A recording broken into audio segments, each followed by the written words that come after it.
আমেরিকাতে মার্চ মাসের শেষ রবিবারটি ইস্টার ডে হিসেবে পালন করা হয়। এই ইস্টার আসলে খ্রিশ্চানদের একটি উৎসব বলা যেতে পারে। তবে এখানে এই দিনটিতে এখানকার সমস্ত বাচ্চারা বিভিন্ন রঙের প্লাস্টিক বা খেলনার ডিম নিয়ে এক ভারী মজার খেলায় মেতে ওঠে।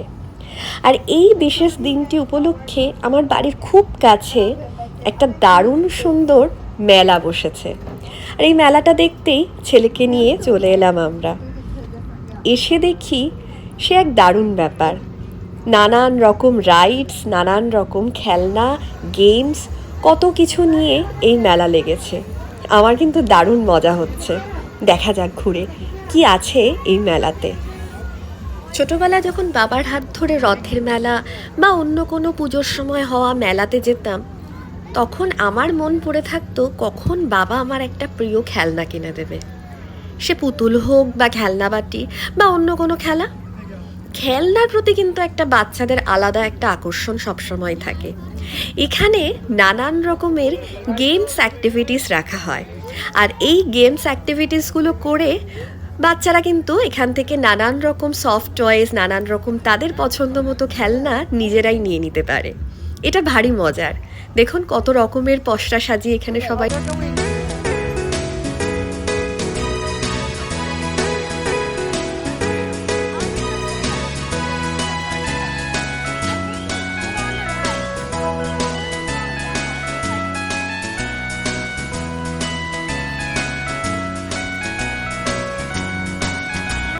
আমার ছেলে এখন এখানে দাঁড়িয়ে অপেক্ষা করছে আর ভাবছে কোন রাইডটা দিয়ে আজকে শুরু করা যায়। আমার কিন্তু বেশ মজা লাগছে। চারিদিকে কত রং বেরঙের পসরা সাজিয়ে বিভিন্ন রকমের খেলা, গেমস এই সমস্ত নিয়ে এখানে এসেছে।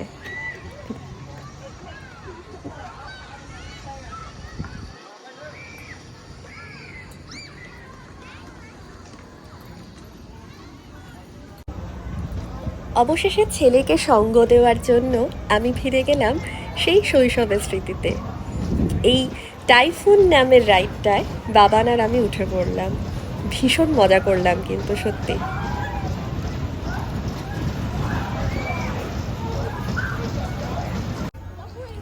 এই যে মাঙ্কি মেজ বলে দেখা যাচ্ছে লেখাটা, এটাতে বাবান ঢুকলো এবং এটা একটা সেই ভুলভুলাইয়া টাইপের, ভেতরে কাঁচ দিয়ে ঘেরা এবং এক একটা দেয়াল টপকে টপকে তোমাকে বেরিয়ে আসতে হবে।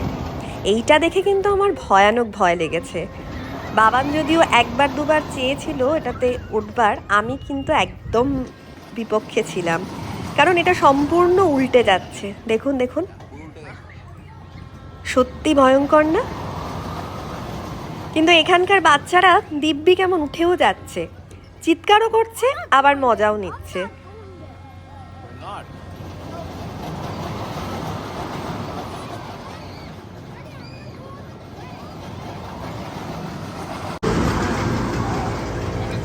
এখানে আমাদের সেই মেলায় বন্দুক দিয়ে বেলুন ফাটানোর যে খেলা থাকতো, অনেকটা সেই রকমের খেলা। তবে এখানে বেলুন ছিল না, তার বদলে অন্য কিছু ছিল। আমরা এই মেলাতে শুধুমাত্র রাইডের জন্য আনলিমিটেড পাস নিয়েছিলাম, $32 করে পড়েছিল। এই খেলার জন্য কিন্তু আলাদা পাস কিনতে হতো। এইগুলো দেখুন কি মজার। সত্যি সত্যি মনে হচ্ছে যেন লাল নীল সবুজের মেলায় এসেছি। বাবানের ইতিমধ্যে অনেকগুলো রাইডে চড়া হয়ে গেছে, আপাতত এই ভাল্লুকের পেটে ঢুকে বসে আছে। ভারী মজার লাগছে দেখতে। এই খাবারের জায়গাটা এসে আমার কিন্তু মনটা একটু খারাপই হয়ে গেল, কারণ আফটারঅল আমি বাঙালি, আর বাঙালির মেলা মানে সে কত রকমের না খাবার। সার বাঁধা ফুচকার স্টল, গরম গরম ঘুগনি, গরম গরম জিলিপি, পাঁপড় ভাজা, এগরোল, চাউমিন, আরও কত না খাবার। আর এখানে দেখুন cotton candy, jumbo corn dog, burger, pizza, hot dog, chips, আরও কত কিছু। তবে কটন ক্যান্ডি কিন্তু ছোটোবেলায় আমরাও খেয়েছি। সেই যে বাক্সবন্দি করে টুং টুং করে ঘন্টা বাজাতে বাজাতে আসতো, গোলাপি রঙের এক তাল বুড়ির মাথার পাকা চুল। ছেলের সাথে মেলায় ঘুরছি আর মনে পড়ে যাচ্ছে নিজের সেই ছোটবেলার কথা। বাবার হাত ধরে কত এরকম মেলায় ঘুরে বেরিয়েছি। সেসব দিন আর কি ফিরে আসে? যা চলে যায় তা বোধহয় একেবারেই চলে যায়, বা হয়তো নয়। এই যে কেমন আমার ছেলের সঙ্গে আমি আবার ফিরে গেছি সেই শৈশবের দিনগুলোতে। মজাও কিন্তু হচ্ছে বেশ। এখন সে উঠেছে এই রাইডটাতে, এটাতে কিন্তু একা উঠেছে এবং বেশ ভয় পাচ্ছে, কারণ এটা বন বন করে অনেকখানি ঘুরছে। দেখে হয়তো বোঝা যাচ্ছে না, কিন্তু বেশ ভালোই ঘুরছে। এবার আবার সেই টাইফুন নামের রাইডটাতে বাবান উঠেছে ওর বাবার সাথে। আমার সাথে একবার চড়ে নিয়েছে, এবার জেদ ধরেছে বাবার সাথে উঠবে। কলকাতাতে গরমকাল মানেই আমাদের কাছে মনে হতো কবে আসবে রথের মেলা। বৃষ্টি ভেজা কাদামাটি মেখে সে রথের মেলায় যাওয়া।